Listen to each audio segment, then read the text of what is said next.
He says, Ya Muhammad. In another narration, he says, can I come near to you? And the Prophet ﷺ, he says, come. And the Sahaba, they were astonishing. Who's this man? لا يعرفه منا من أحد. Nobody knows. And he sat next to the Prophet ﷺ. And remember last week I mentioned, we're going to be talking about this hadith of Jibreel for a while. Even the kuffar, they used to say, why Allah send this man Muhammad as a prophet? Why don't he send رجل من القريتين عظيم, Abu Jahl or Al-Walid ibn al-Mughira, which is the father of Khalid ibn al-Walid. He dies as a disbeliever. They say, this is the people. Allah says, you're not the people who divide the rahmah of Allah. It is me who knows what is in the heart. I know whose Muhammad is this. It's not because of his yatim, not because his poverty, not because, but I choose him because his moral character. He's befitting to receive the message of Jibreel alayhi salam and from Allah subhanahu wa ta'ala to deliver. So Abu Jahl, he's approaching the Prophet to finish him, and the Quraysh, they saw the Abu Jahl, he's trembling behind and coming back. They say, Ya Abu Jahl, we never see that you miss your promise. You said you're going to kill Muhammad on the sun. He says, by Allah. And they used to say by Allah, and I tell you why. But they associate. Abu Jahl used to believe in Allah. One of the part of the hadith of Jibreel that we need to clarify to ourselves.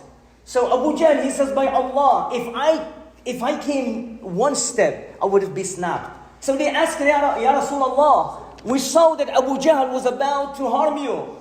What happened to Abu Jahl? We saw him, but we didn't see what's going on. We saw him coming trembling in the back. He says, Wallahi, that was Jibreel alayhi salam protecting me. Wallahi, if he comes one snap, 1 inch, Jibreel will snap him to death. Just to show you that Jibreel was with the Prophet ﷺ for 23 years. Not only that, revealing the ayat and the Quran from Allah subhanahu wa ta'ala. علمه شديد القوى. Allah subhanahu wa ta'ala, he says, he taught him the master, the strength, the powerful Jibreel alayhi salam. And I mentioned this many times that the Prophet saw Jibreel 2 times in his original form. No one has seen Jibreel in his original form except Muhammad sallallahu alaihi wasallam. He saw him at the time when he came to him, اقرأ بسم ربك الذي خلق, outside the cave, not inside the cave. Inside the cave, Jibreel came in the form of a human being. When he came outside and the Prophet didn't know what's going on, he says, I heard, Ya Muhammad, Ya Muhammad. He says, I looked like this down, I couldn't see anything. And then I looked onto the horizon. فَإِذَا جِبْرِيلٌ يَمْلَأُ السَّمَاءَ. Verily Jibreel was covering the entire horizon of the sky with his wing in his original form. How? We don't know. Even when you ask the Prophet, can you explain to us what you saw in Al-Isra wal-Mi'raj about Sidrat al-Muntaha? He says, I cannot explain it. It's from different dimension. It's like you go to a baby in his mother's womb and you explain to him the fish on the ocean. Or you explain to him the computer science. You can't explain it to him. He's not going to understand it. So this is, many people, they say, oh, Islam or something says something, it doesn't make sense. Or, because they don't understand this idea, the concept of when you are in your mother's womb and somebody comes and explains to you the computer science, you're not going to understand it until you come back and you grow and so on and so on. Same thing for the akhirah and the dunya. The Abdullah ibn Abbas, he says, لَيْسَ فِي الْآخِرَةِ مِنَ الدُّنْيَا إِلَّا الْأَسْمَاءِ. There is nothing on the akhirah from the dunya except names. Except the names. You can hear Roman, you can say this, you can say Zawja, you can say this and light, but actually it's only name. Once you get there, then you see it's amazing thing. But the names aren't similar. Jibreel alayhi salam, he's the protector, he's the wazir of it. Allah subhanahu wa ta'ala picked Jibreel alayhi salam, the best of malaika, to come to Medina, which is in Masjid al-Nabawi. One of the biggest and the most holiest places is Masajid anyway. This masjid is the best places in the sight of Allah. Imagine Masjid al-Nabawi, imagine Masjid al-Haram, and so on and so forth. And he came upon the best prophet, which is Muhammad sallallahu alaihi wasallam, Khatamul Anbiya. And then he came with this hadith. He says, Ya Muhammad. In another narration, he says, can I come near to you? And the Prophet sallallahu alaihi wasallam, he says, come.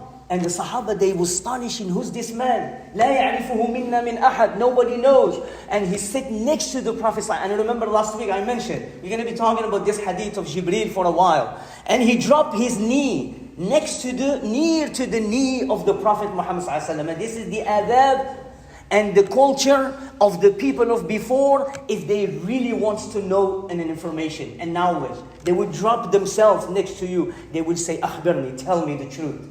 Tell me about this. So that's what Jibreel alayhi salam say. He imitate the culture of his people, of the people of that time. And he came down. And he says, Ya Muhammad. And another hadith, he says, Ya Muhammad. And the ulama, they say, why he did not say, Ya Rasulullah? Because you cannot say to the Prophet Muhammad sallallahu alaihi wasallam, Allah says, do not call Muhammad by his name, but say, Ya Rasulullah. Even his wife Aisha, she didn't say, Ya Muhammad, my husband. No. She would have said, Ya Rasulullah. This is an order from Allah. You cannot call Muhammad. It's respect. Maqam al-nubuwa, maqam al-risala. The dignity, the level, the value of the prophethood. Allah subhanahu wa ta'ala always keep the Sahaba in distance. Be careful. لا ترفعوا أصواتكم. Do not raise your voices upon. And remember the hadith that we mentioned of the time.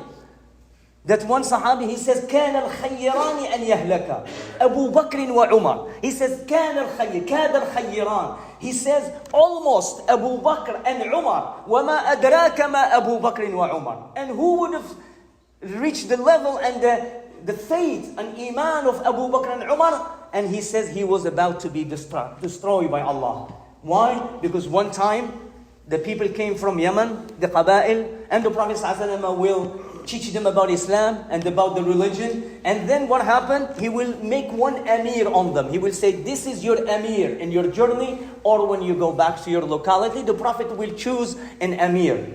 This is another level of creating peace and tranquility between people, to create imara and Amir and leadership. And one time Abu Bakr said, Ya Rasulullah, can you put Amir on them, such and such, Aqra' bin Kana? Umar ibn Khattab, Abu Bakr Siddiq said, no, Ya Rasulullah, why don't you put this in front of the Prophet? They raised this voice. Without intention, without they love the Prophet, Allah subhanahu wa ta'ala revealed a surah right there at that moment. He says, Ya ayyuha alladhina amanu, O you who believe, la tarfa'u aswatakum fawqa sawti nabi. O you who believe, do not raise your voices above the voice of the Prophet sallallahu alaihi wasallam.